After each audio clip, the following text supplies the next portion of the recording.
Alam niyo po, nakaka-bless po pag makita kayo linggo-linggo na tuwing nagtitipon tayo dahil it shows na talagang you're hungry to know and to learn and to grow in the Lord.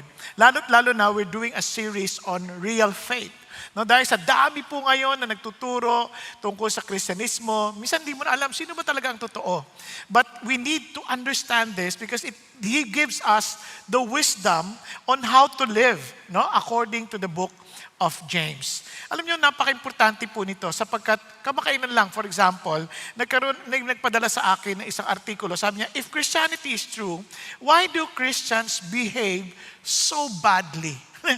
Doon pa lang sa sinabi niyang yon, ito po isang vlogger, at kilalang kilala siya, para sinasabi niya na because of the behavior of those who profess to be Christians, na masama, hindi totoo ang Kristyanismo.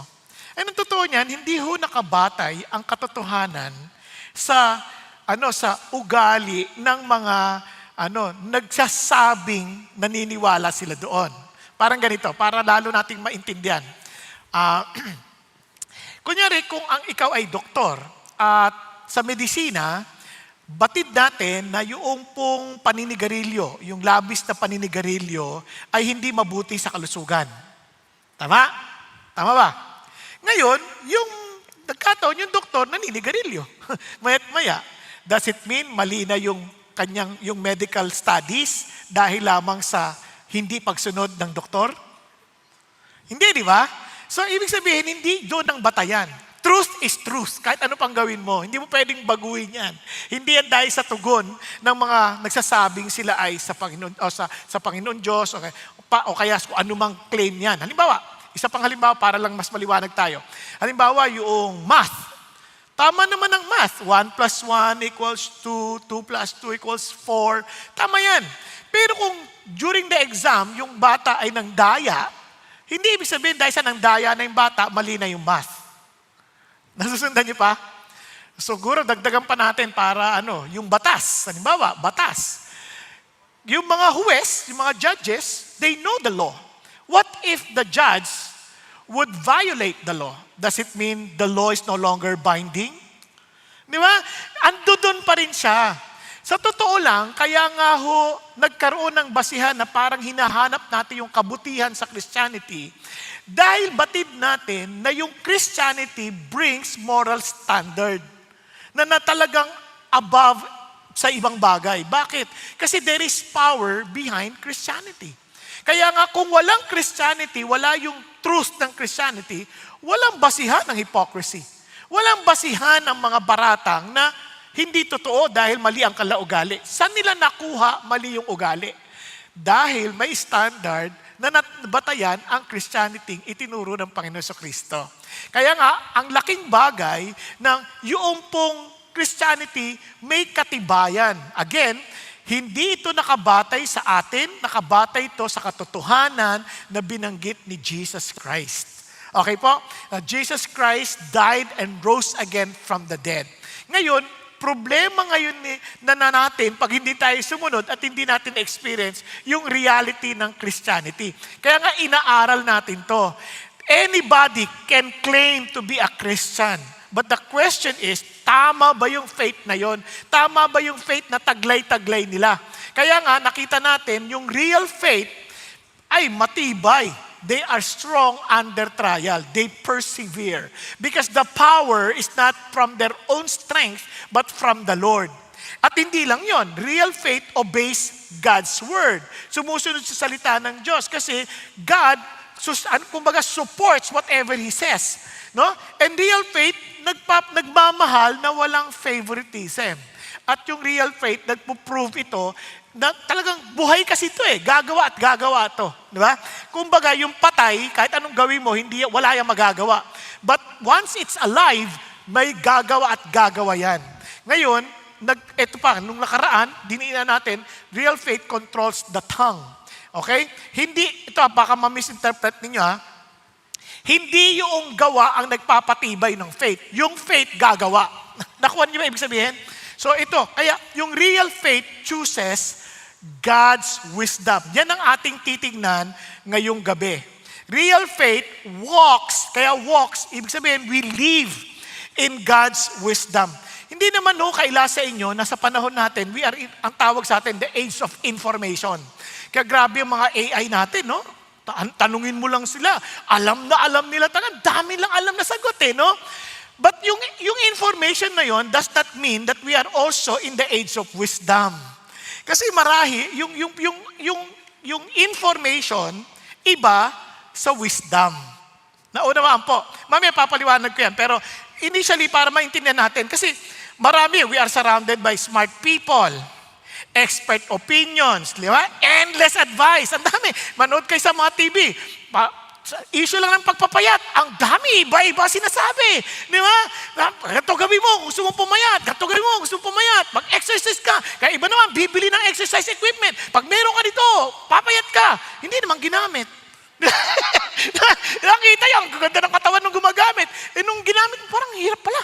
Tapos hindi mo na maitutuloy. Hanggang sa wala na nangyari. Di ba? Kaya ang daming nagsasabi, ito, yung mga expert. Pero sino talagang totoo? Minsan, kontra-kontra pa yung sinasabi nila. Hindi mo na alam kung sino ang talagang makatotohanan. At minsan, ang gagaling nila. Naalala ko, tricycle driver ako dati. So, nagkikwentuhan. Kaming mga tricycle driver, alam namin paano ayusin ang bansa. Pinag-uusapan namin. Ang dali-dali lang yan. Hindi alam ng ating mga pangulo. Hindi ating ng ating mga senador. Ang gagaling ng mga tricycle driver. Ang problema, hindi lang maayos ang buhay. Ang gulo-gulo sa pamilya. Diba? Parang, ang laking disconnect. Kaya nating ayusin lahat ng bagay. Pero sa salita, pero sa totoong buhay, wala. Naalala ko tuloy, noong 1990s, nagpunta ako sa US, kami, medyo na-delay yung aming connecting flight sa Japan. Alam nyo, ang gagaling talaga ng Pinoy. Pinagagalitan yung Hapon. Sinasabi, dapat ganito ginagawa nyo. Siyempre, sinasabi na, in-explain nila sa English. Yung Hapon naman, hike. Pero ako kinakabahan ako, baka sabihin ng Hapon, hindi nyo nga maayos yung bansa ninyo Tapos kayo, salta kayo na talta rito. Buti na hindi siya sumasagot agad sa kung Panginoon Diyos. Kasi sa totoo lang, ang gagaling talaga natin, no? Parang lahat may opinion tayo sa lahat ng bagay Pero hindi natin maayos yung buhay natin. Hindi natin maayos yung bansa natin. Hindi natin lahat, may alam natin ang paanong gawin. Pero ang problema lang, hindi natin nagagawa. Walang wisdom ang ibig sabihin. No, hindi ko iniinsulto mga Pilipino. Pinapakita ko lang sa inyo, ang laki ng problema natin. We know a lot about the scripture. We attack each other when it comes to doctrines. Pero hindi ayos ang ating mga churches. We're divided. Di ba? Families, we argue. Away ng away. Mga bansa, away ng away. Alam naman nilang masamang mag-away. Bakit? Yan ang ating problema. The problem is that, not that we don't know enough. Hindi yun ang problema natin marami tayong alam. The problem is that we often live by the wrong kind of wisdom. Parang yung Titanic. Noong 1912, yung Titanic, sobrang advanced yung technology. Ginawa ito ng mga, talagang tulong-tulungan ito ng mahuhusay na ininyero. Cutting-edge technology. Supreme confidence. Kanya lang, pagdating sa wisdom, medyo kapos. Bakit kapos? Inignore nila yung mga warnings. Daming warnings. Nung winarningan sila na may mga large ice fields, numerous icebergs, dangerous condition directly along Titanic route. Yun mismo dadaanan, sinabihan na sila. Hindi isang barko, maraming barko, katulad ng Caronia, Baltic, America, Mesaba, California, lahat yung binalaan sila, huwag kayo dyan.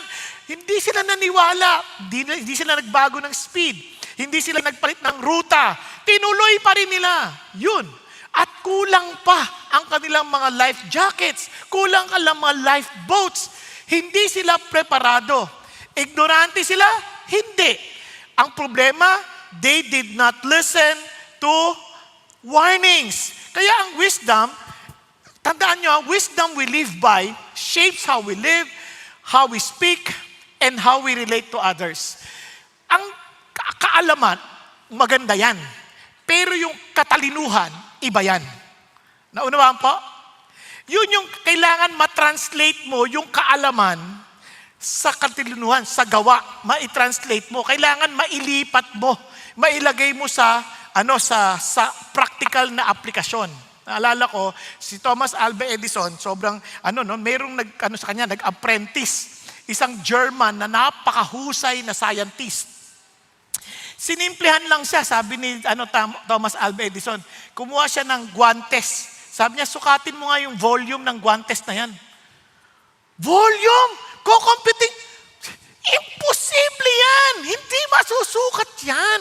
Kalukuhan yan! Sabi niya, hindi, sukatin mo. Di sabi niya, kahit anong competition, hindi niya makuha. Talagang sobrang dami niya ng kinumpute. Wala pang scientific calculator, pero sige lang, tinry niya pa rin. Sir, I'm sorry, it is impossible to compute the volume of that particular glove. Galing ka sa Thomas Alva Edison. Kumuha ng tubig, binuhos niya doon sa loob ng guantes. Saka nilagay doon sa sukatan. Yan ang volume. Di ba? Nakuha ninyo, minsan sa sobrang komplikado ng isip, hindi natin alam sa totoong buhay. Paano yan ginagawa? Kaya, napaka-importante na we don't just have what?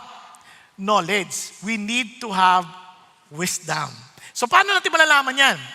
Real faith walks in God's wisdom.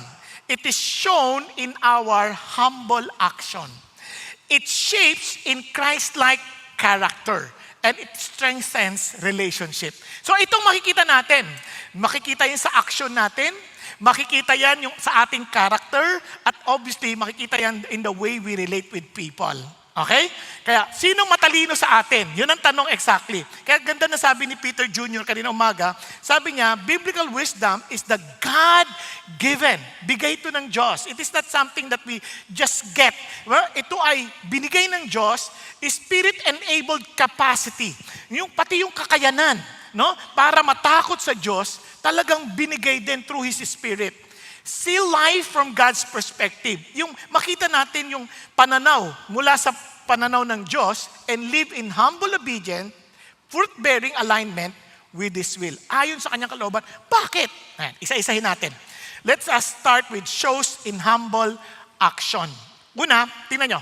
Verse 13. Basahin natin. Who among you is wise and understanding? Napansin nyo ba yun? Ang tanong niya, sino sa inyo ang matalino at may kaunawaan? Hindi niya tinatanong, sino sa inyo malakas ang boses? Sino sa inyo madaldal? Sino sa inyo maingay? Sino sa inyo pinakamaraming sinasabi? Walang ganon. Sino sa inyo maraming alam na verses? Hindi yun ang tanong niya. Ang tanong niya, sino sa inyo ang matalino at nakakaunawa? Ipakita niya to sa kanyang, yung word na good dito, hindi lang mabuti. Magandang pag-uugali sa kanyang gawa in the gentleness, sa kahinahunan ng kanyang katalinuhan or sa salitang kanyang mapagpakumbabang katalinuhan or wisdom. Di ba? Kaya ang tanong niya dito, nakakagulat. Yung wisdom is not something you claim. Hindi mo pinapalandakan sa lahat ng tao. Matalino ako. Ako ang matalino. Ako ang iboto ninyo. Maraming ganyan eh. Pero hindi yun nasasabi niya. Wisdom is something we show. Napansin niyo sa aklat ng James, laging paulit-ulit yun. Faith is evident, lagi nakikita. Yung katalinuhan, nakikita din. Hindi yan basta kiniklaim lamang. At napaka-importanting makita kasi kung hindi nakikita, useless yan. Now, itong magandang bagay no, na dapat nating maintindihan. Yung katalinuhan, importante yan. Tingnan nyo. Sino sa inyo, babasahin ko lang to ha, sino sa inyo gusto nyo ng kayamanan? Be honest, be honest. Huwag kayo maya. Hindi namang sasabihin mo kang pera ka pa nagtaas ka ng kamay, no? Sino sa inyo gusto maging mayaman? Be honest, yan. Yung iba ayaw magtaas ng kamay na yan, baka sabihin lang mukhang pera ako. Kahit hindi ka magtaas ng pera, hindi ka magtaas ng kamay, mukha pa rin. Hindi, mukhang kailangan mo din. Di ba? Kailangan mo din. Okay. Sabi niya, sino gusto niyo ng karangalan? Karangalan. Be honest. Yung gusto niyo narapaparangalan kayo. Di ba? Di ba? Gusto natin yan. Okay. Ito ang sabi niya. Tingnan niyo, pakinggan niyo. Proverbs 8:18. Hindi ko na ilagay sa slides eh.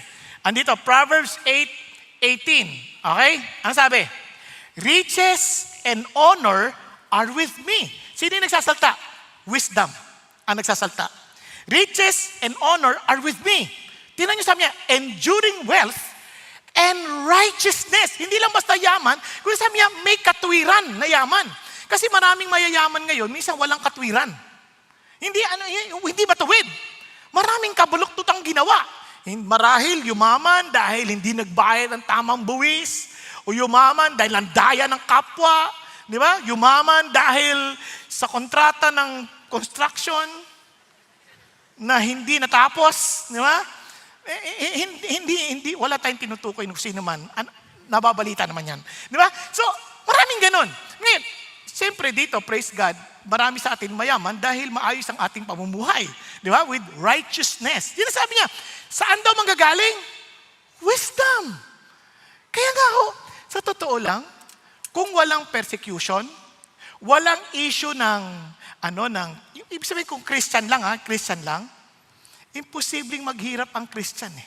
Walang issue ng persecution Walang issue ng mga kalokohan sa daan. Basta matuwid na pamumuhay lang, imposibleng hindi ka uunlad sa buhay. No, walang usapan ng prosperity teaching, walang usapan ng ganun. Sumunod ka lang sa paraan ng Diyos, imposibleng hindi aayos buhay mo eh. Bakit ka mo? Una, magtatrabaho ka, inspired ka. Pangalawa, wala kang mga bisyo. Paninigarilyo pa lang. Magkano isang kaha? Kung isang kaha na gagamit mo, sabi, social ka na, vape, magkano? Pero mo natipid mo sa buong taon, magkano yan? Pag-isipan niyo mabuti.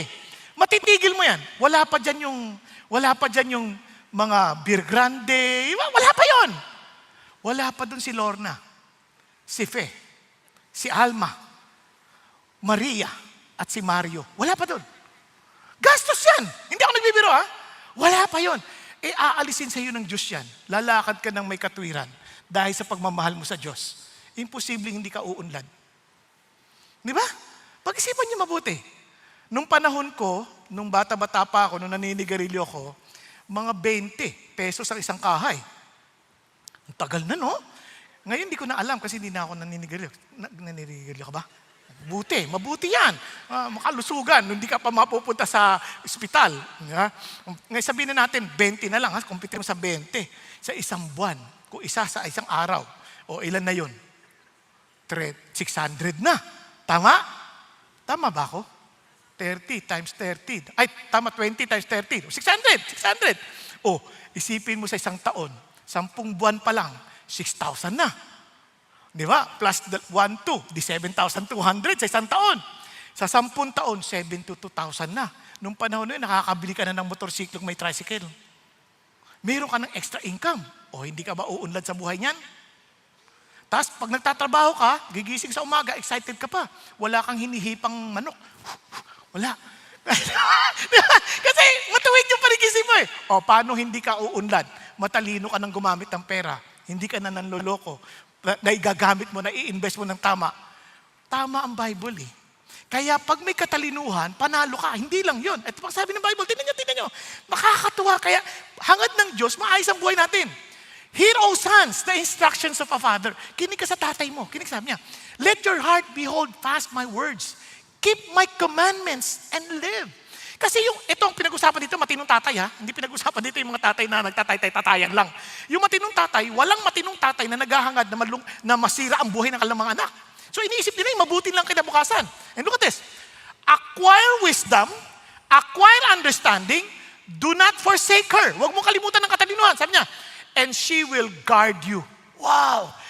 Iingatan ka niya. Sa daming dito sa mundo na to, ang hirap. Kung babae kayo, ang daming manliligaw. Ano mo ginagawa ng mga manliligaw? Iligaw ka. Di ba? Kaya minsan di mo alam, tama ba to? Tama ba to pinapasok ko? Ito ba tamang lalaking to? Di ba? Iingatan ka doon. Kung meron kang katalinuhan, alam mo kung sino yung pipiliin mo. Hindi mo kinukuha sa kagandang lalaki dahil minsan yung magandang lalaki, demonyo pala. Di ba? Hindi ka basta nahuhulog sa ganun. Hindi sa mga mabulaklak na salita. Kasi yung mga lalaki, kala mo, babait eh. Pinagbubuksan ka ng pinto, pinag-uupo ka ganyan. Pero pag asawa mo na, nakaupo na, upo ka na nga, ate mo, nagawang kape. Ibang-iba na sila. Hindi ka na pinagbubuksan ng pinto, nauuna na sila sa'yo, napagsarahan ka na. Parang dito, Diyos lang nakakaalam kasi. Kaya you give wisdom. At ang sabi niya dito, tingnan mo, and love her and she will watch over you. Sa daming manloloko dito. Hindi mo maiwasang maloko ka, pero gabantayan ng Diyos. Kasi kahit maloko ka, hindi ka nawawalan ng pag-asa. Nabubuhayan ka pa rin ng loob kasi yung katalinuhan ang magbabantay sa'yo. Okay ba yan? Hindi mo maiiwasan na magkamali ka sa iyong pagpili, pero magtutuloy-tuloy ka kasi yung mismong katalinuhan ang mag-iingat sa'yo. Yan ang sinasabi niya. Kaya paano hindi ka paano masisira ang buhay mo niyan? Imposible. Kaya sabi niya, the beginning of wisdom is acquire wisdom, and with all acquiring, get understanding. Bakit importante yan? Tinuturuan tayo, imagine, kung ang negosyo, halimbawa ng negosyo na lang, kung ang negosyo, nakukuha mo sa tamang pakikitungo sa tao, kaya nga sabi nila, hindi lamang customer for once, customer for life. Paano mo yan matututunan? Pag may wisdom ka, it will teach you how to treat people properly. And it will help you respond under pressure. And it will help you to carry ourselves. Yun ang ginagawa ng wisdom. Kaya sabi ni James, wisdom, mayroong humility. Bakit humility? Kaya humility of wisdom. Bakit humility? Kaya nga, humble action. Kasi ang wisdom, natututunan mo yan pag marunong kang makinig at aminin mong hindi mo alam lahat ng bagay. Because proud people, they will never acquire wisdom because they will always think, I know everything. You don't need to teach me anymore. Samantalang ang taong humble, makikinig yan. I need to learn. I admit that I don't know everything. I am willing to learn. Kaya walang taong alam niya lahat ng bagay. Only Jesus knows everything. Tao, hindi natin alam lahat ng bagay. We need each other. Are you following? Kahit si Adam, hindi niya alam lahat ng bagay. Kaya sabi niya, it's not good for a man to be alone. In that he created a woman to be his helpmate. Helpmate is not an inferior person. It is a partner to help him to achieve more. Kaya nga, two heads are better than one, for they receive, sabi niya, double of their labor. Nakuha ninyo? Kaya yan ang ginagawa ng wisdom. In our humility, we begin to understand that we need one another. Now, look at this. But He gives. Kaya yung tanong dito, ano ba yung humility? Kasi minsan, yung mismong humility, hindi naintindihan ng tao. Ang isip ng humility, pag sinabi kong ako, humble ako, ano agad ang feeling na iba? Yabang naman nito. Di ba? Pag kasi sinasabi na pag alam mo na humble ka, hindi ka na humble. Hindi yan totoo. Si Jesus, sabi niya, learn from me for I am humble and meek. He knows that He is humble. Does it mean mayabang siya? Hindi. Ito kasi ang humility. Look at this. But He gives a greater grace. Therefore it says, God is opposed to the proud. Yun ang mahirap. Sa lahat ng magiging kaaway mo, wag si God. Magiging kaaway mo siya pag ano? If you are proud. Paano ba yun? But gives grace to the humble. So how can I be humble? Sabi niya, therefore, submit to God. That's humility. Ang totoong humility, hindi yung, excuse me po, makikiraan po, tapos pagtawid, kasi naman doon nag-uusap, ang kapal ng mukha. Hindi mayabang pa din yan. Hindi ba, minsan akala mo, humble na kayo. Yes ma'am. Pagtalikod, bruha. Hindi humble yan. Nakita ko na yan, yung mga naglilinis doon sa Jollibee o sa McDonald's o sa whatever fast food, di ba? Pag naglilinis at doon pa dumaan. Good morning, sir. Welcome to Jollibee. Pagdagan, kapal ng mukha nitong mga to. Di ba? Doon pa dumadaan, kanungan nga naglilinis. Pagdating naman ulit, hello, sir. Thank you, sir. And come again. Parang akala mo totoong-totoo. Hindi yun humility. There is an appearance of humility, but that's not humility. True humility is submission to God. Minsan nga mukha pa tayong mayabang dahil nagsasabit tayo kay God eh. Dahil niyo si David. Nung makita niya si Goliath, sino yung uncircumcised Philistine na yan? Sabi ng mga sundalo, huy, pwede ba? Kami nga takot dyan eh. Kasi kung yabang mo. Ang yabang mo. Pero in all honesty, siya yung humble. Because he sees God. He does not see Goliath. Maraming tao nakita yung problema. Ang laki ng problema. Hindi kaya natin yan. Ayusin natin. Ano ka ba? Ang yabang nito. Puro lang ayusin natin. Ang laki nga ng problema. Doon, hindi mo kasi nakikita si God. Kaya ka mayabang. Yun ang mayabang. Hindi nakikita si God.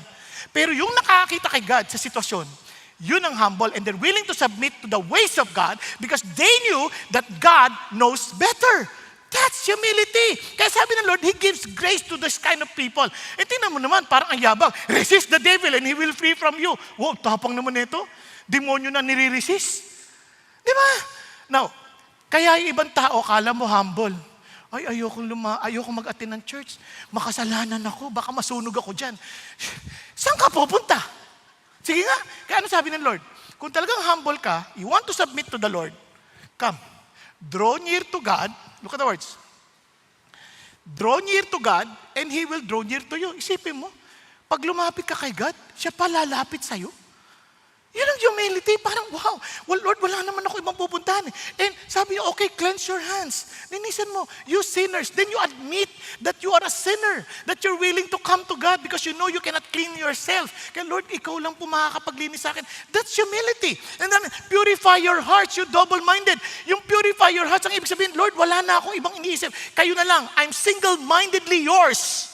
Yun ang humility. Pero hanggat may kahati si Lord, double-minded tayo at ang dami nating iniisip na maparaan instead of trusting the ways of God, pride yun. And God is opposed to the proud. Ang bigat nun ha. Kasi sabi niya, kaya be miserable, mourn, weep, let your laughter be turned into mourning and your joy to gloom. Ano sinasabi niya? It's one way of saying, you better repent. You repent and come back to God. Admit that you're wrong. Admit that you are living independently from the Lord. But this time, you submit to God. Yun ang humility. And look at the words. Humble yourself in the presence of the Lord, and He will exalt you. Maiaangat ka pa niya. Ang bait ng Diyos. Kaya ang totoong wisdom, saan nagsisimula? Ano sabi ni David? The fear of the Lord is the beginning of wisdom. A good understanding of all those who do His commandments. Kasi ngayon maintindihan mo na why God commanded me to do this. Because I fear God. I may not fully understand it at first, pero little by little I'm beginning to see the logic of His commandment. I'm beginning to see how He cares for me. I'm beginning to see that He knows better than I do. Tingnan niyo po. And the fear of the Lord is the beginning of wisdom. Now, bigyan ko example.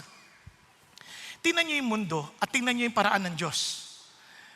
Nung bata-bata pa, narinig niyo na rin to, pero nung bata-bata pa ako, during our first years sa buhay mag-asawa, hindi ho biro. Napakaselosa ng asawa ko.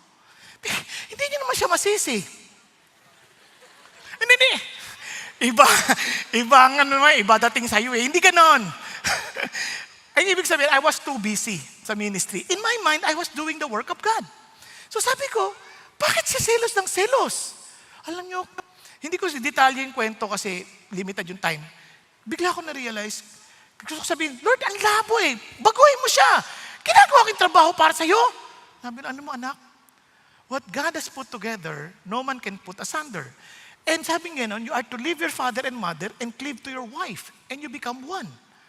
Sabi, ano naging problema mo? You're doing the work on your own. Hindi mo siya sinasama. Wala kang oras sa kanya. Dapat, ang priority mo, more than anything, after me, siya. Kasi kayo na eh.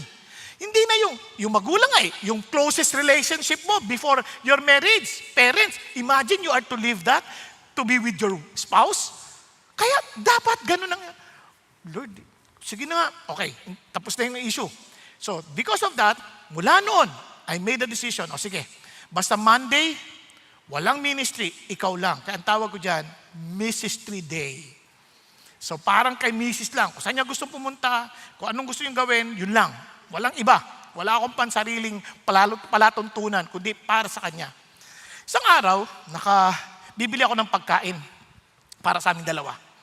Kasi habang nag-iintay siya na gano'n, sabi ko, hindi na ako makakaluto, bibili na lang ako. Nakita ko ngayon, yung mga kaibigan ko noon, mga pimpong buddies ko nung high school. So matagal na ito ha, kasi high school pa pastor na ako nito eh. Tapos sabi niya, pare, kamusta ka na? Sabi ko, mabuti, kayo kamusta kayo, mabuti rin. Sabi niya, pare, buti, ngayon nagkita tayo. Laro naman tayo. Magpimpong tayo. Naku, pasensya na kayo. Sabi ko, Lunes ngayon. Bakasyon ko para sa misis ko to. Sabi niya, ano ka ba? Under desire ka. Di ba? Ganun naman talaga yung mga salta ng mga talunan, di ba? Hindi, sorry.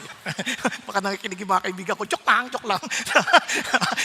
Di, eto na. Di sabi kong ganun. Hindi sa ganun. Sabi ko, kasi busy talaga ako ito lang yung pagkakataon ko pag Lunes, talaga mabibigay ko yung oras ko, kami dalawa lang ni Mrs. Parang ganyan. So, ito na. Di, sabi niya, ano ka ba? Minsan lang tayo magkita. Laro na tayo. Samantalang Mrs. mo, lagi mong kasama. with all the verses, di ba? You are to live and cleave. Priority mo ng asawa mo next to God. Hindi na kung sino-sino. And kaya sabi ko, tama kayo. Alam mo yung talino nyo talaga. Yaman din lamang bihira tayo magkita. Okay nang magalit kayo. Total bihira lang naman tayo magkita eh. Eh yung asawa ko, lagi yung kasama. Pag nagalit to, yari. Naintindihan ninyo? Pero ang idea lang, siya na yung priority ko more than anything. More than friends. Kasi siya na yung binigay ng Diyos eh. And we are one. Can you imagine? Sasaktan ko ba yung sarili ko? Kasi sabi nga ng Lord, you are to nurture your own body. Therefore, you are to nurture your spouse, your wife. Di ba? Kaya, praise God, dahil doon, matibay ang aming relationship. Magte-36 years na kaming magkasama. At hindi ako happily married. I am very much happily married. Oh, di ba? Ang saya-saya ata. Yung uuwi ka sa bahay, yung asawa mo, ang saya-saya nandoon. Di ba? Hindi yung parang, lagi kayo na ako, sino ka? Parang ayaw natin ng ganyan. Ang sarap yung, sweetheart, kamusta ka? Kamusta trabaho mo? Di ba? Ang sarap ng buhay na parang you're excited to go home because you know somebody is waiting for you. Naunawaan po? And all because of God's wisdom. Dahil sa takot mo sa Diyos, you don't do anything that displeases the Lord. Di ba? Kaya yun ang challenge sa atin. Kaya tingnan ninyo, tayong mga Christians, since we have surrendered our lives to Him, anong tawag sa atin? Mga wise people. So He expects us to walk as wise people. Tingnan mo sabi niya, therefore, be careful how you walk. Ingat kayo. Not as unwise. Bakit sinasabing not as unwise? Kasi you're not supposed to be walking that way anymore. Dahil hindi na kayo unwise. You are wise people. But you have to be very careful. But as wise, paano? Making the most of your time. Gamitin yung bawat sandali. Because the days are evil. Hindi naman yan kaila sa inyo. Tingnan nyo naman yung mga panahon natin ngayon. Ang dami-daming mga sinasuggest na hindi naman nakakatulong sa buhay natin. Ang daming umuubos ng ating oras. Social media, di ba? TikTok, kung ano-ano. Nauubos ang oras natin katuloy. Sa halin na magtrabaho ko ng maayos ang ginagawa mo, it's alright. Ano ba yan? Puro, na-memorize mo na. Nagugulto ka, pati mga estatwa, sinasayawan lang ganyan. Sabi, ano ba to? Parang, bakit naubos ang oras natin doon? Naglalaglag ka pa ng pera. Bakit mo ubusin ang sayang! Ang daming mas pwedeng pagkaksaya ng panahon. Yan ang sinasabi ng Lord. The days are evil. Nasabing gano'n. So don't be foolish. Sabi niya, huwag kang mangmang. Paano? Understand what the will of the Lord is. Ano ba yung will ng Diyos? Look at the will of God. Tuloy lang natin. Verse 18.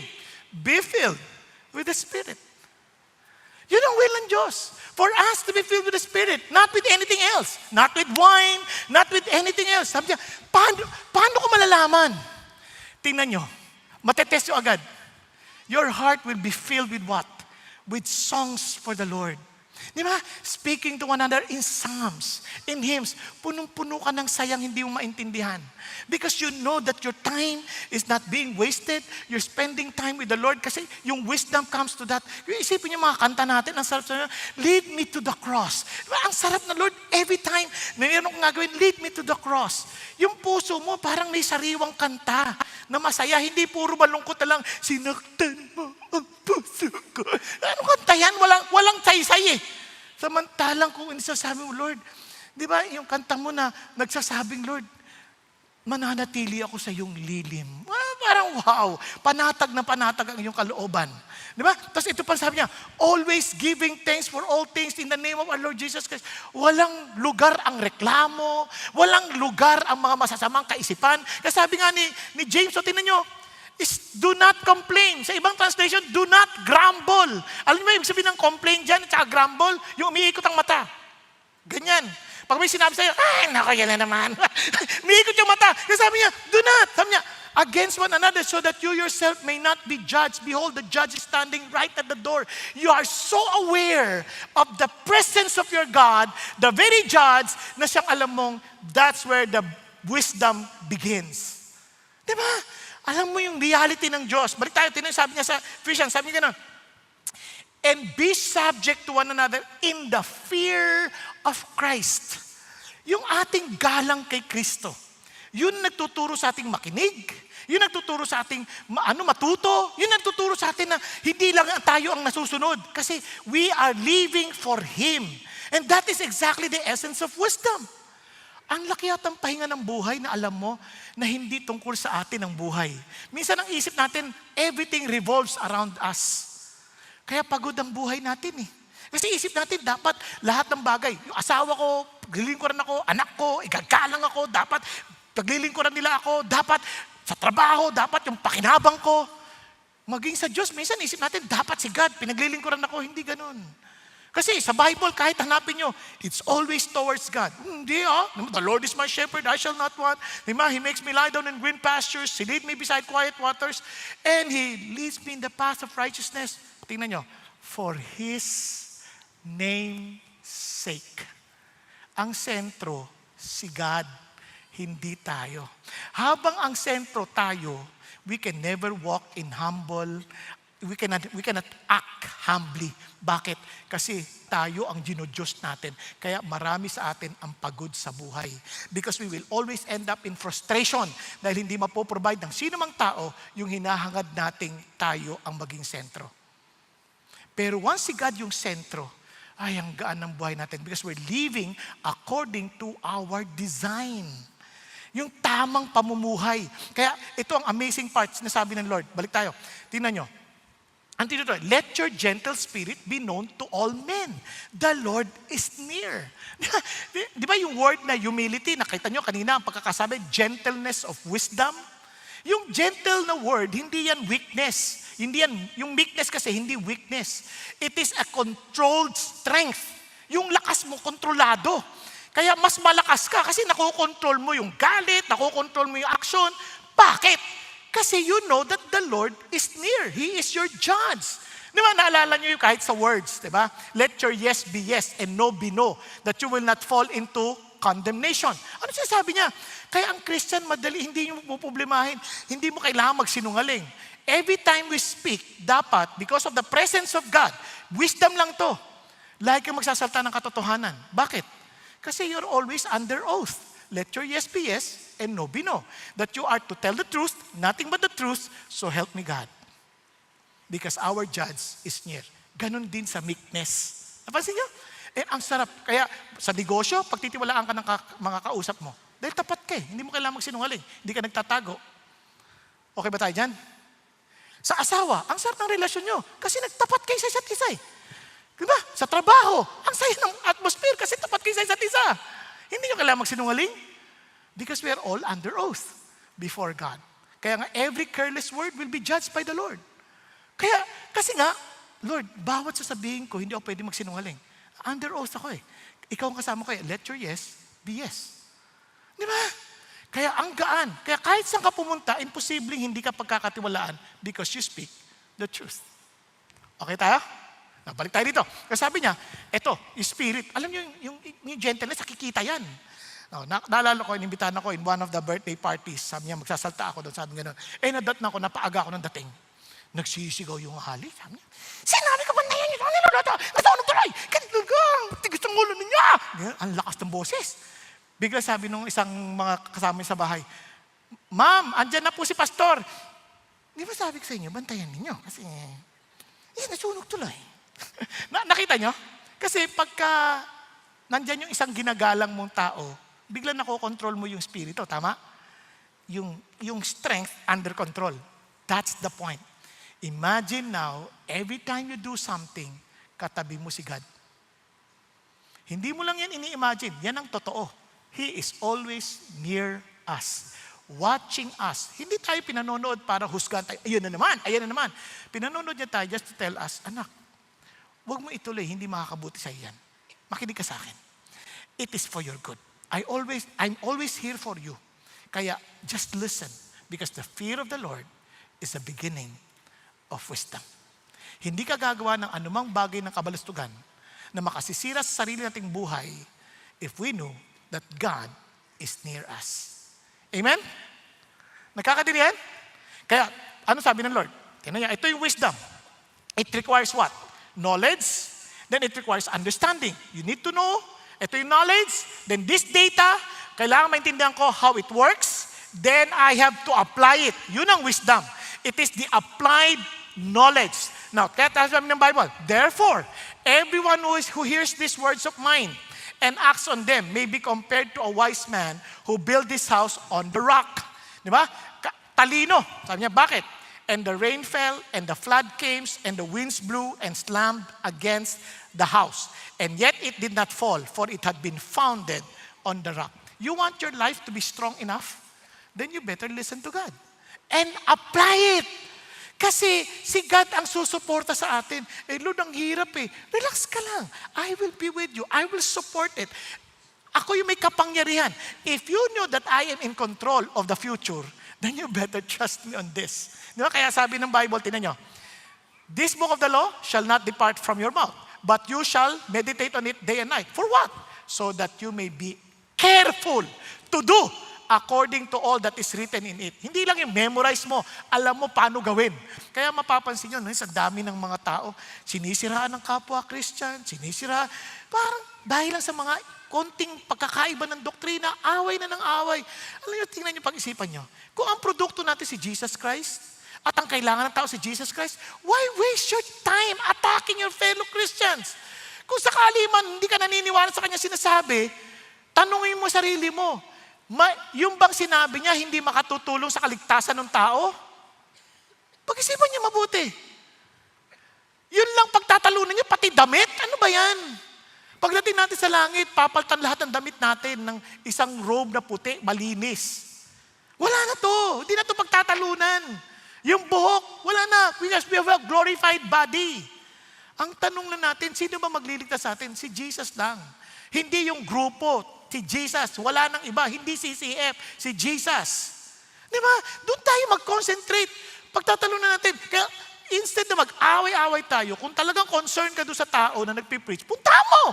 Sabihin mo, pare, mali yung tinuturo mo. Paano paraan? Bakit? Baka mami, ikaw naman ang mali. Bakit kailangan mo ilagay sa social media? Bakit kailangan mo paglandakan sa publiko para sabihin mo, ikaw yung magaling?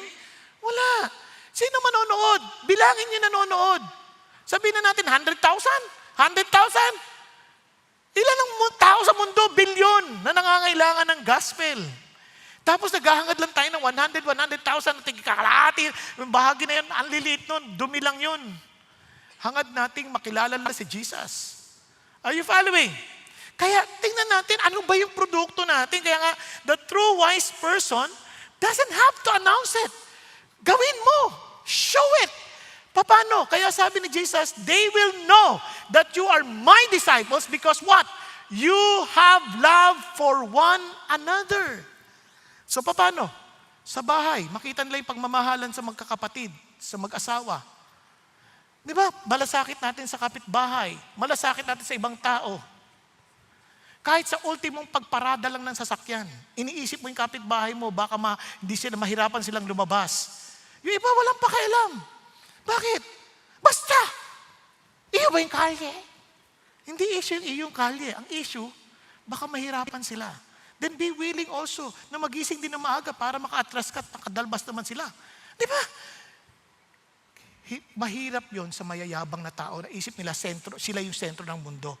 But if we know that Jesus is the center of the universe, we are willing to serve to reflect the beauty of our Lord Jesus Christ.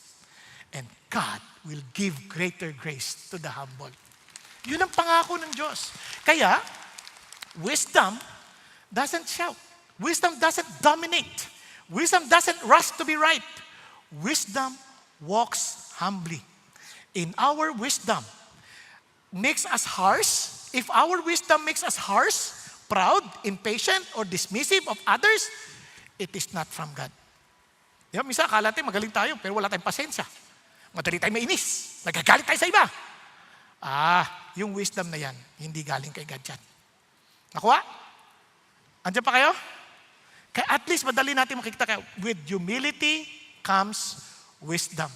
Naalala ko itong mga mag-asawa. Ayaw na nila isa't isa. Gusto nilang palitan ng isa't isa.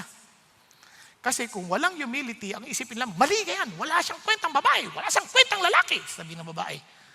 But with humility, Lord, saan ako nagkulang ayon sa isang responsibilidad bilang isang mananampalataya Kung ako lalaki, saan akong hindi nagpakita ng totoong pagmamahal tulad ng pagmamahal ni Kristo sa iglesia? Kung ako yung babae, Lord, saan ako hindi nagpakita ng pagpapasakop, ng paggalang sa aking asawa tulad ng paggalang ko kay Kristo? O biglang nagbago, di ba? Hindi yung, mandaraya ka, sinungaling, babaero! Ngayon tatanungin mo, Lord, bakit siya ng babae? Mukha ba akong lalaki? Di ba? Ano yung nagawa ko na naitulak ko siyang maghanap ng iba? Di ba dapat, kung ako nabubuhay ako as Christ would want me to live, yung bang pagsisisihan niyang mawala ako sa buhay niya? Ganon din sa lalaki. Yung bang pagsisisihan ng asawa mo na wala ka sa buhay niya? Hindi yung, di ba, malalaman mo naman ba't nandito ka pa, hindi ka umaalis? Di ba? Parang pwede lang umalis ka na. Masarap yung, aalis ka? Oo, may trabaho. Ano ka, babalik? Hindi ka pa nakakaalis, gusto ka nang bumalik. Kasi nagsisisi siyang wala ka sa tabi. Bakit? You are so enjoyable as if you cannot live without Jesus. And as if you cannot live without this person because he reflects Christ. Yun ang wisdom ng humility. Okay ba yan? Sino dito mag-asawa? Magkatabi kayo. Ayan, sabi mo sa kasawa mo, pagsisisihan mong mawala ako. Oo, di ba? Dahil makikita mo si Kristo sa akin. Yan ang italaga mo sa Panginoon Diyos. Okay? Now, dahil yung wisdom shapes Christ-like character. That makita si Jesus sa atin. Kaya tingnan nyo, sabi niya, but if you have bitter jealousy, alam niyo yung jealousy, no? Yung pagka mainit, binubuksan ng ganyan. Jealousy yun. Dinding-ding ko lang, gising ka pa. Anyway, hindi yun. Jealousy, iba yan. No? And selfish ambition in your heart. Do not be arrogant, so lie against the truth. Sabi niya, this wisdom is not that which comes down from above, but it is earthly, natural, and demonic. Lupit, no? No, tuloy pa tayo. For where jealousy and selfish ambition exist, there is disorder and every evil thing. Now, but the wisdom from above, so nakita niyo na, is first pure, then peaceable, gentle, reasonable, full of mercy and good fruits, unwavering, without hypocrisy. And look at those. And the seed whose fruit is righteousness is sown in peace by those who make peace. So ano napansin niyo? May dalawang klaseng wisdom. Merong counterfeit wisdom or false wisdom. Merong tinatawag na godly wisdom. Yung wisdom na natural, earthly, natural, that's demonic. Meron din yung wisdom that comes from above. Yun ang sinasabi niya. So how would I know anong wisdom ang ginagamit ko? Sabi niya, if there is bitter jealousy or envy, ito yung naiinis ka sa tagumpay ng ibang tao. Minsan, naiinis tayo sa promotion ng ibang tao. Sip-sip kasi yan eh. Kasi yan eh. Arte-arte kasi yan. Wala nang ganon. Kahit ano pa sila, minsan ganun tayo, pinakakita, uy, may bago naman siyang kotse. Siguro kurakot yan. Wala nang ganon. Huwag naman sabihin, taga-flood control siguro yan. Hindi. Matawa na tayo kung ano man yung kanyang tagumpay sa buhay. Huwag natin pag-isipan ng kung ano-ano. Di ba? Kasi kaya tuloy, hindi tayo makapag-isip ng matino. Alam nyo, yung bitterness na yan, pag yan ay nandiyan sa puso, maniwala ka sa akin, kahit yung mahal mo, masasaktan mo. Na hindi mo napapansin. Bakit? Kasi nakakabulag yan. Kaya sabi niya, yung selfish ambition naman, parang I need to advance myself at all costs, kahit ano mangyari. Kaya nga nagkagulo-gulo tayo eh. Kasi gusto ko yumaman, gusto ko magkapayong may kotse, mga ganun ba? Kahit ano mangyari. Wala. Hindi natin naaangatan yung ating ibang tao. Kaya nga, tingnan nyo ha, if you have bitter jealousy and selfish ambition in your heart, look at the words, do not be arrogant, so lie against the truth. Kasi alam nyo, itong problema, ang Christian, minsan nililin lang natin sarili natin. Dahil ayaw nating makitang meron tayong inggit, ayaw nating makitang meron tayong ambisyon, ini-spiritualize natin, pinapaltan natin ng ibang pangalan. Kunwari, naiinis tayo, naiinggit tayo. Sabi natin, passionate lang ako sa katotohanan. Ang tawag dyan, discernment. Ang totoo, naiinggit ka. Kasi dumadami yung kanyang kongregasyon. Kaya sasabihin mo, mali-mali tinuturo niya. Mas magaling ako dyan. Di mo sinasabi. Ang sinasabi lang, kailangan tayong maging discerning. Baka malin lang sila. Alam nyo, ang tao malilin lang kung sila'y hindi tumitingin sa Diyos. Kasi ang katotohanan si God lang. Now, listen to this. Kahit kami, huwag niyo kayong basta-basta naniniwala. Ang isipin niyo lagi, I need to know the truth. So you check yourself. Pagkatapos yung makinig, basahin niyo yung Bible. Basahin niyo yung context. Hindi ko muna basa niyo doon, nandoon na. Di ba? Huwag kayo basta-basta maniniwala. Tingnan niyo ng mabuti, ano ba pinag-uusapan dito? Nakuha? Kasi alam niyo, pag talagang seryoso kay God, dapat iniisip niyo, ginagawa ko to dahil gusto kong mag-glorify si God. Siya yung aking Panginoon. I want to do His will because dahil gusto kong to walk in humility. So katulad ng mga Bereans, they check the scripture after listening to Paul. And sabi ng Bible, they are even nobler than the Thessalonians for they examine the scripture. Can you imagine? Ganon sila ka-eager. Kasi one day, pagharap natin sa Panginoon Diyos, ikaw, haharap ka mag-isa, hindi naman ako kasama. Hindi naman tayo maghaharap na sama-sama. Ikaw ang haharap, sabi sa'yo, kamusta ka? Sabi ni pastor, ito daw gawin ko. Sinong pastor? Si Pastor Bong. Nasa impyerno na yon. Ikaw ang tinatanong ko ngayon. Tapos na siya. Nalitis ko na siya kanina. Ikaw ngayon ang maharap sa akin. Gusto niyo bang ganun? Sasama ka pa sa isang kamalian? Tama nang makinig tayo sa lahat, pero check natin nang hindi tayo nalilin lang. Naunawaan po. Kaya nga mayroon tayong D group. We can discuss. We can study together. Hindi nyo na basta, okay na yan. Basta si pastor nagsabi, okay yun. Hindi ako Diyos. Trust me. Tao rin ako. Pwede rin ako magkamali. Kaya, you have to check. Ako rin, nagtatanong din ako sa ibang tao. I need to check. Bakit? Kasi I want the truth. And sabi niya, acquire wisdom. Acquire understanding. Yun ang sinasabi ka, don't pretend to be wise nang hindi natin chine-check. Kaya wag natin i-spiritualize. Kunyari, bakit? Ako dapat ang nandiyan sa posisyon na yan eh. Ako dapat yan eh. Siya kasi, pero hindi mo masabing ganun. Alam mo, may calling ako dyan eh. Subukan mo ako. Ginagamit yung word na calling para pagtakpan ang ambisyon. Naunawaan po. Hindi ko sinasabi lahat nagsasabing may calling, may ambisyon. Ang sinasabi ko lang, pwedeng gamitin ang salita na spiritual para pagtakpan ang totoong kalalagayan ng puso. Itong problema. Kapag panis ang kanin at sasabihin mo, isasangag ko na lang para hindi na siya panis, kahit anong gawin mo, panis pa rin yan. Nasusundan? Ganun din, kung may bitter envy or jealousy, pagtakpan mo man yan ng discernment or passion, bitter envy at jealousy pa rin yan. Kapag may selfish ambition, takpan mo man yan ng salita ng calling or burden, selfish ambition pa rin yan. And that's something we cannot hide from God. Kaya don't be arrogant, so lie against the truth. At makikita mo, na sabi ng Panginoon, ito malungkot, yan ay what? Galing saan? Earthly, natural, and demonic. Such wisdom is earthly. Panlupa lang. Parang we base the success on our earthly measure. Wala yan. Hindi tatagal yan. Hindi lang yun. Hindi pa yan spiritual. Nothing to do with God. At ang pinakamabigat, demonic. Di ba? Minsan ang isip natin ang wisdom. Pag marami kang pera, wise ka kasi. Yun, naalala ko ng bata ako eh. Sabi ko, Tay, hindi ako nakapagbayad sa jeep. Wise kang bata. Nakaisa ka na, nandaya ka na, wise ka pa. Ano ba yung salita wise? Wise. Di ba? Parang, ano ka ba? Hindi wise yun. Pandaraya yun eh. Hindi ko alam ng mga panahon na yun. Pero, ang totoo niyan, demonic yun. Di ba? Yung mga nagnakaw, halimbawa, hindi naman sa tinitira ko yung mga sa flood control, ha? Isipin mo, kukuha ka ng pera. Demonic yun. Ilan ang mga namatay na tao dahil sa baha? Hindi ba demonic yan? Ang daming napahamak? Hindi ka ba nakukonsensya niyan? Ang hirap. Kahit ano pang pagtakpan mo na, hindi, ginawa ko lang yung trabaho ko. Hindi totoo yan. Kung ginawa mo yung trabaho mo, hindi dapat nangyari yan. So, i-translate natin yan sa pamilya. I-translate natin yan. Hindi mo sabihin, masama bang umibig? Bakit? May asawa ka na, ba't umibig ka pa ng iba? Kasi di ba sabi ng Bible, love one another? Oo, hindi sinabing love another one. Minsan binabaluktot natin yung salita ng Diyos eh. Relax lang. Kasi sinasabi ng Bible, demonic yan. Anything.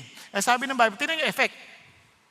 Where jealousy and selfish ambition exist, just look at the result. There will always be disorder and every evil thing.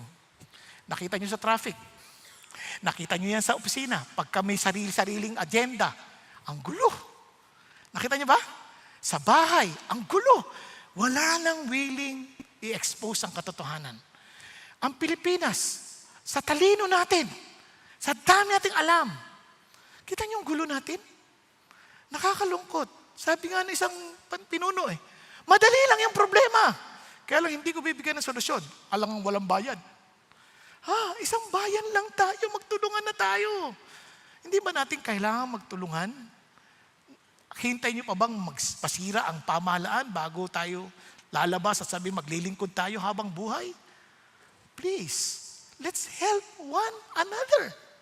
Are you following? Lahat tayo may pananagutan dito. Lahat tayo dapat nagtutulungan. And dahil sa ating selfish ambition, gusto natin nauuna tayo lagi. Gusto natin lagi tayo na ang sentro ng lahat ng bagay. We want our comfort at the expense of another. Listen, mayroong disorder, mayroong division, mayroong broken communities, and every evil practice. At ang tanong, kung talagang tatanong sa sarili mo, what kind of environment does your wisdom create? Yung talinong sinasabi mo, anong klaseng environment ang kinikreate niyan? Now listen, hindi ko sinasabing magko-compromise tayo na part-time politika na dapat walang masasaktan. Hindi. When we speak the truth, minsan may masasaktan, pero hindi natin pagduduldulan. Magkaiba yon. At may tamang venue, may tamang timing. Di ba? Ngayon, saan natin nilalagay? Pati pamilya, problema ng pamilya, nilalabas pa ba natin yan sa social media? Ayusin na natin yan sa loob ng bahay. Huwag na natin idamay yung mga walang kinalaman. At may mga bagbubuyo pa, yes! Nag-aaway sila, sinasamahan pa. Demonic yan. Ayusin na natin, tayo. Tama ba? Kasi gusto nyo bang, sabi nga na, let us not, dry our dirty linen in public. Di ba? Huwag natin dyan, kabahuan natin sa labas. No, ayusin na natin.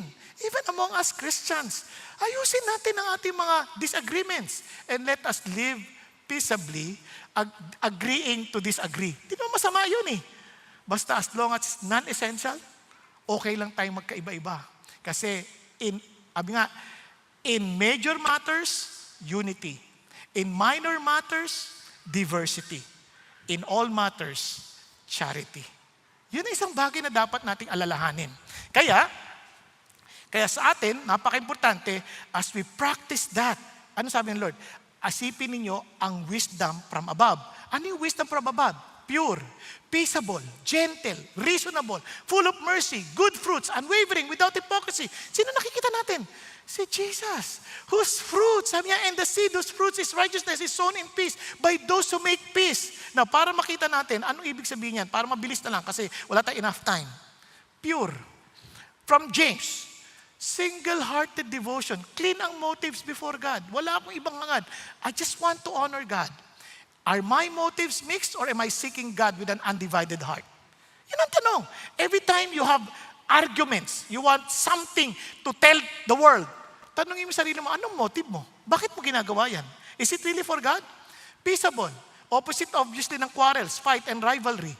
Do my words and action cultivate peace or fuel conflict? Di ba?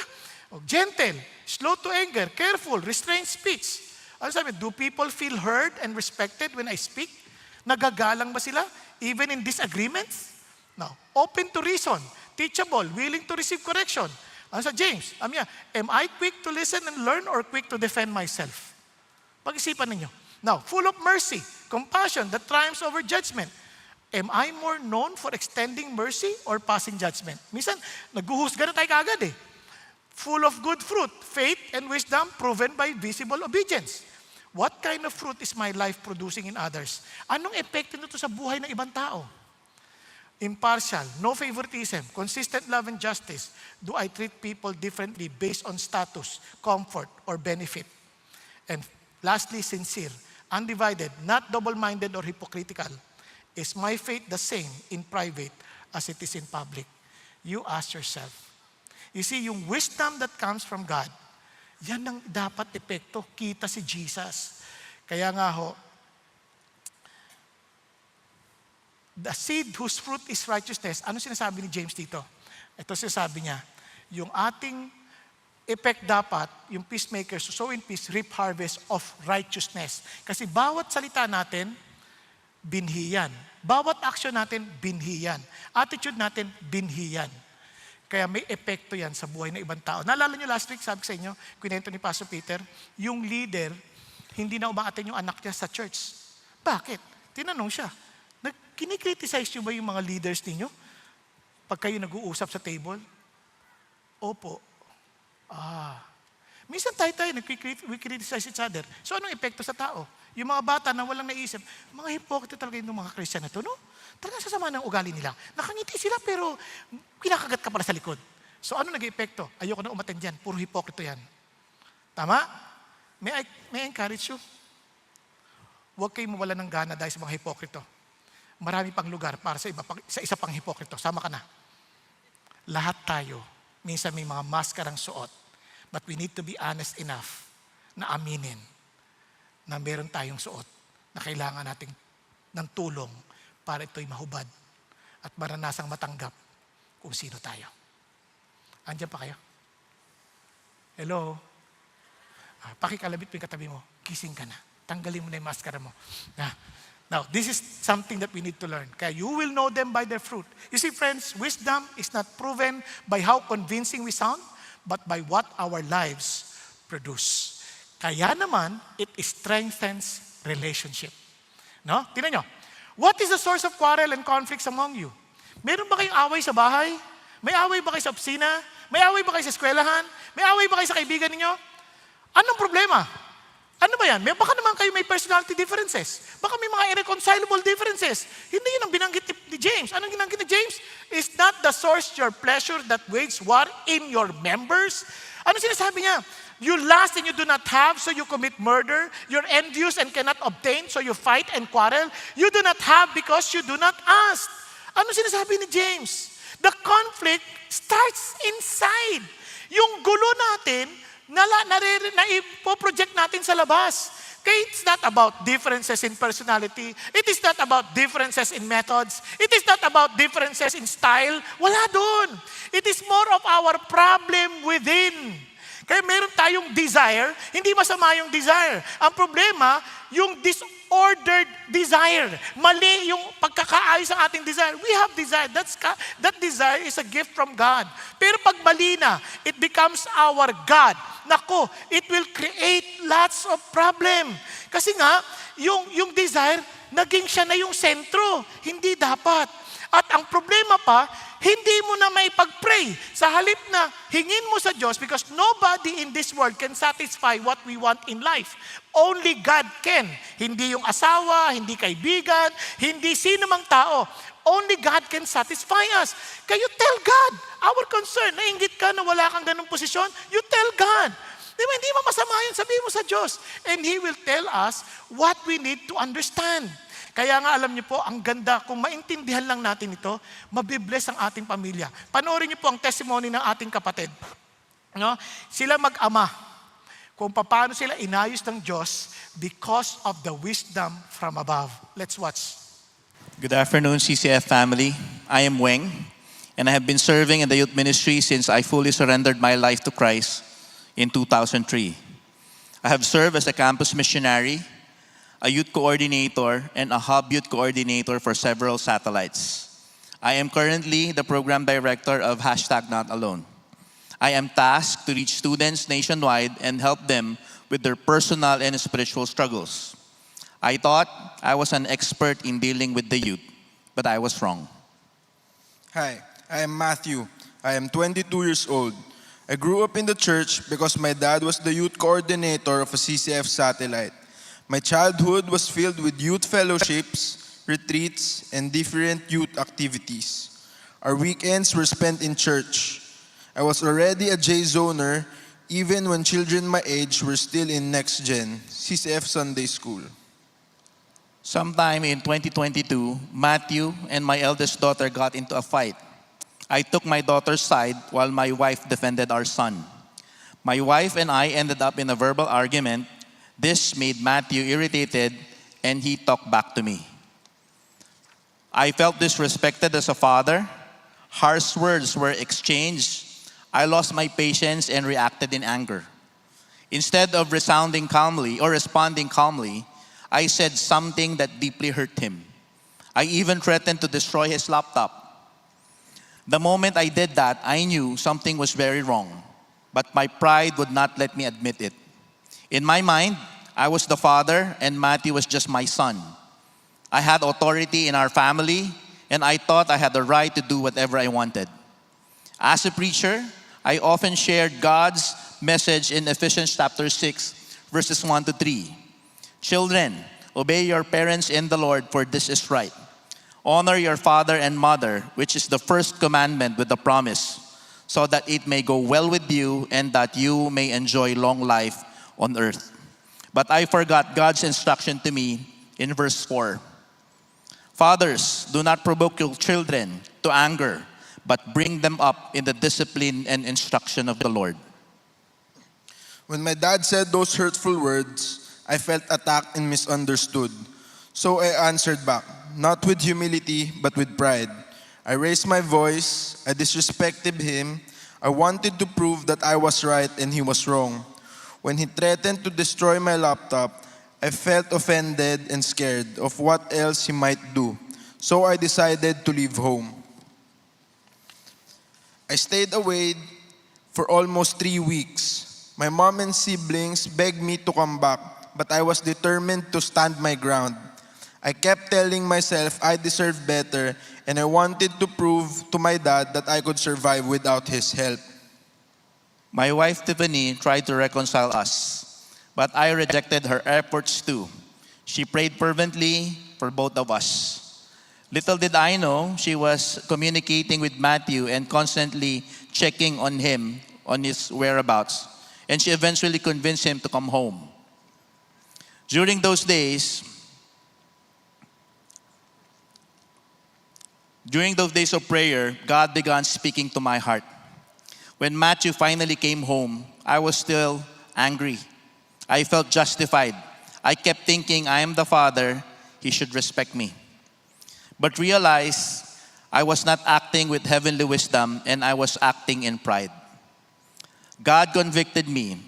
As the spiritual leader of our family, I was demanding respect but not modeling humility or Christ-likeness.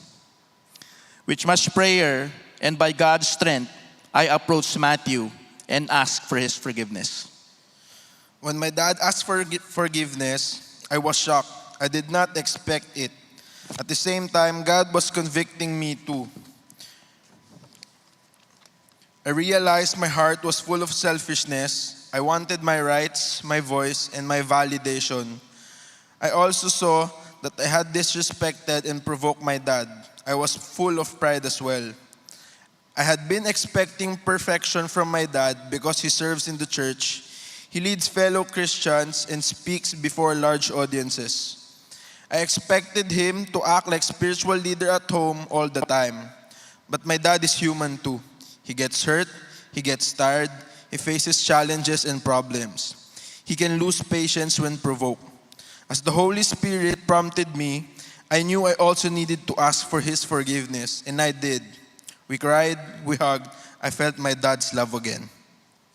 That moment changed our relationship. We chose humility over pride. We chose peace over being right. James 3:18 says, peacemakers who sow in peace reap a harvest of righteousness. And we experienced that harvest. Today, our relationship is healthier than ever. We talk more openly, we pray together. There's greater respect, not because we demand it, but because we choose to love each other and practice humility in our family. Praise God. And if there's one thing I learned from that conflict, it is that serving in the ministry does not exempt me or my family from experiencing the same struggles other families face. Fathers must remember that being right is not as important as being righteous. True wisdom from God is not proven by how familiar we are with the scripture or by winning arguments using Bible verses. Wisdom from God is proven by humility, gentleness, repentance. And it's shown by living out what we preach to our children at home. All glory to God for restoring our relationship. Praise God. No, grabe, no? Ang sarap isipin, no? Kapag ka sa Lord tayo, yung sentro si God na eh. Parang kahit anong yabang natin, Lord, kayo to eh. Kailangan kayo yung makita, hindi kami. Kaya pero nyo, naaayos yung pamilya. Kaya ang sarap na ko yung Christian, full of wisdom. Pagdating mo pa lang, naibabago na yung environment, no? Nakikita na kagad, sumasa yung environment, wala nang pagkukunwari, kasi tayo nagsisimula nun. Kasi we saw peace. So we reap in righteousness. Nagiging maayos yung sitwasyon. Hindi ko sinasabing lahat ng tao mag-a-agree sa atin, ha? Hindi ko sinasabi yon. But still, hindi natin sila kailangan awayin. Kailangan tayong manatili na nakatingin sa biyaya ng Panginoon Diyos. No, kaya alam nyo, itong malungkot.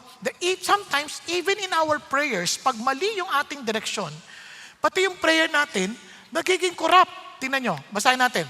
You ask and do not receive because you ask with wrong motives, so that you may spend it on your pleasure.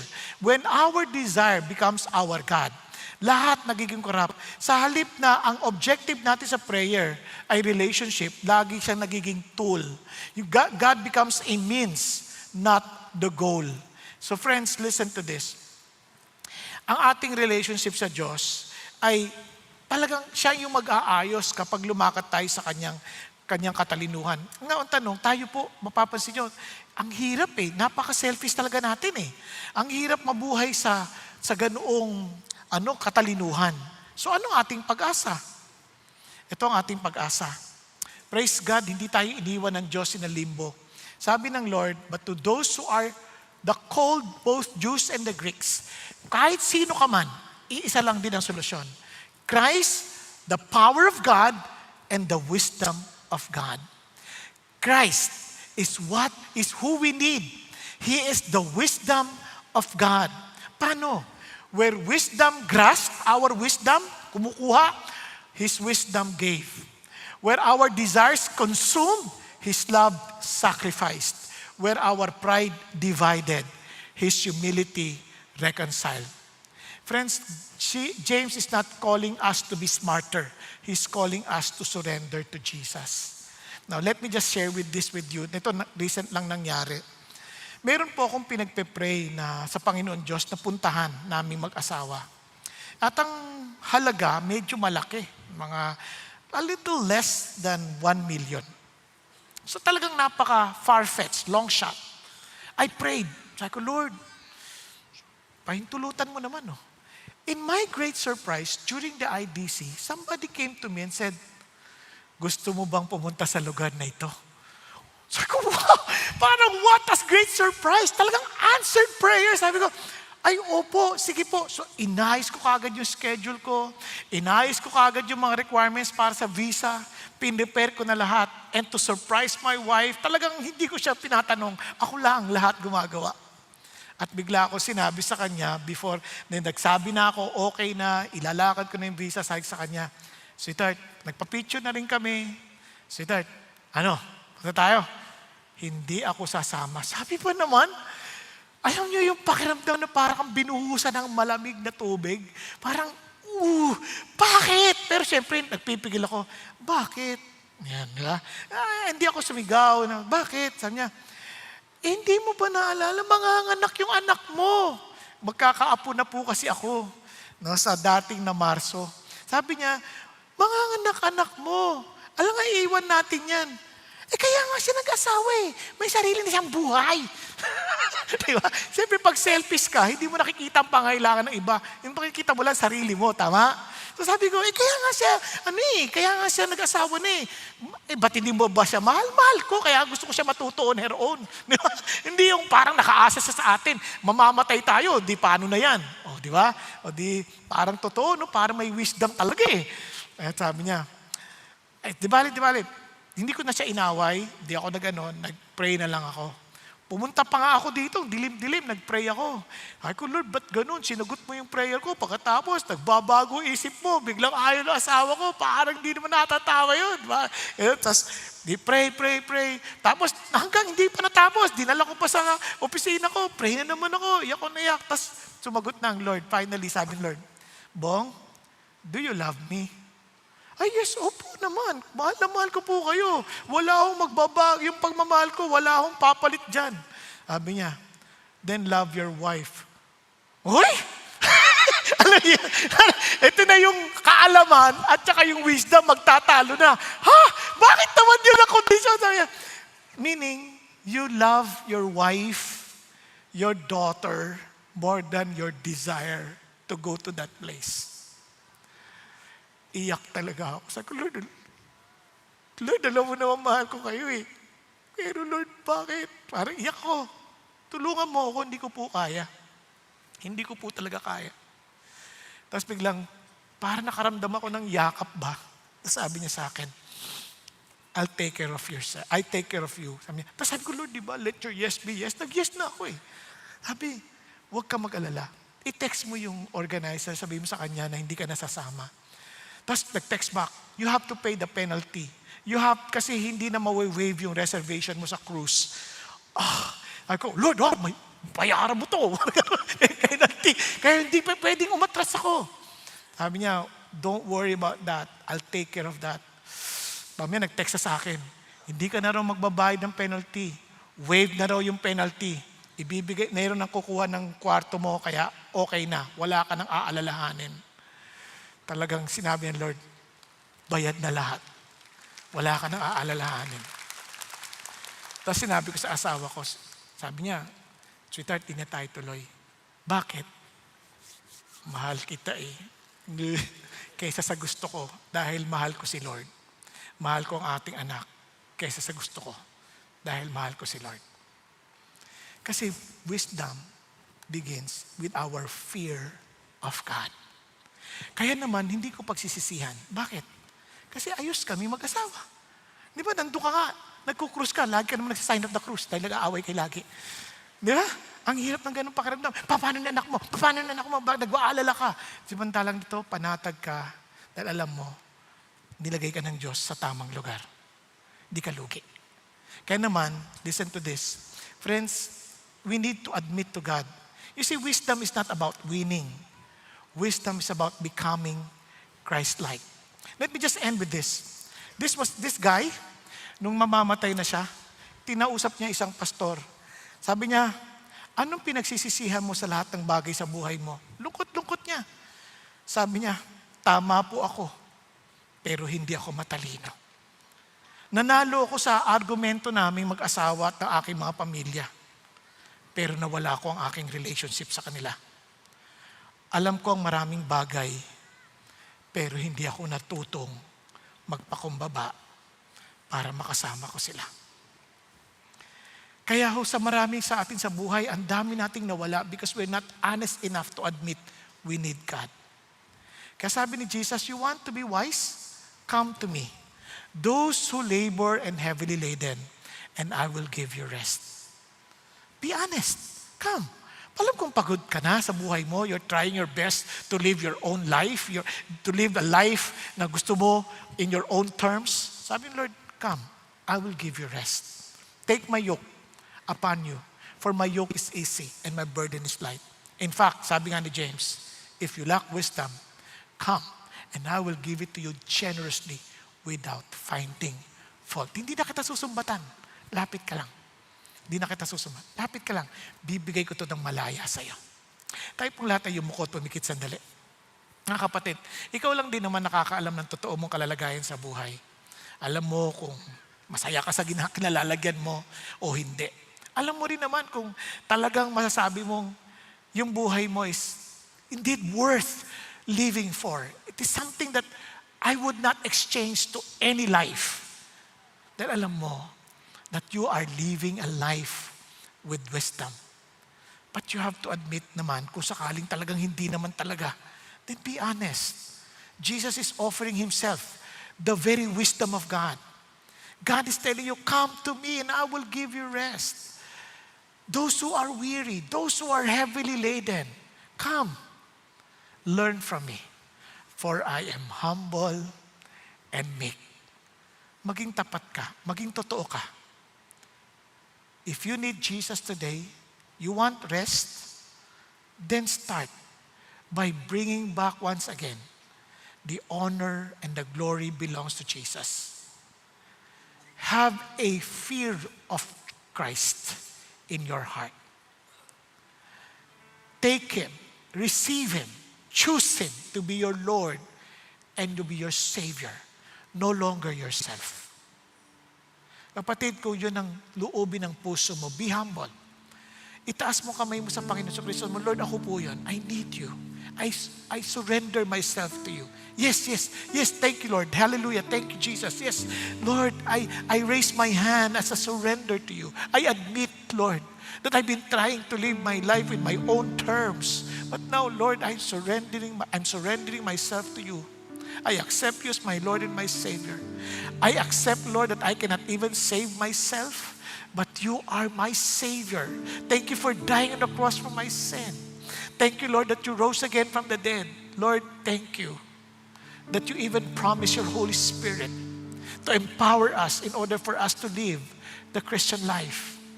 Lord, I raise my hand because I surrender my life to you. Lord, reign in me, Lord. Make me the person that you want me to become. Thank you, Jesus. Hallelujah. If you prayed that prayer, the Lord answered you. And as He promised, the Lord of wisdom will grant you the hunger and thirst for His word, that you will begin to really desire, not only desire, but to act on His teachings and apply it in your own life. Because wisdom is applied knowledge and understanding from the Lord. Thank you, Jesus. Hallelujah. Father in heaven, I thank you, Lord God, that you know everyone in this room. And thank you, Lord God, that Lord, you will empower those who raise their hands before you and allow them to experience the truth of your Lordship in their lives. But I pray for every family represented, even for those who are watching online. I pray, Lord God, to allow all of us to live and walk in your wisdom. Lord, with humility, Lord, with Christ-like character being formed in us, O Lord. And thank you, Lord God, that you will also teach us on how to fix our relationships at home, in our office, in our, Father God, in our community. Lord, allow us, Father God, to be the catalyst of change, that people will desire you because as they see us, Lord, reflecting you in our lives, reflecting the very wisdom, Lord God, that you have placed upon our hearts. Thank you, Lord. We don't need to shout.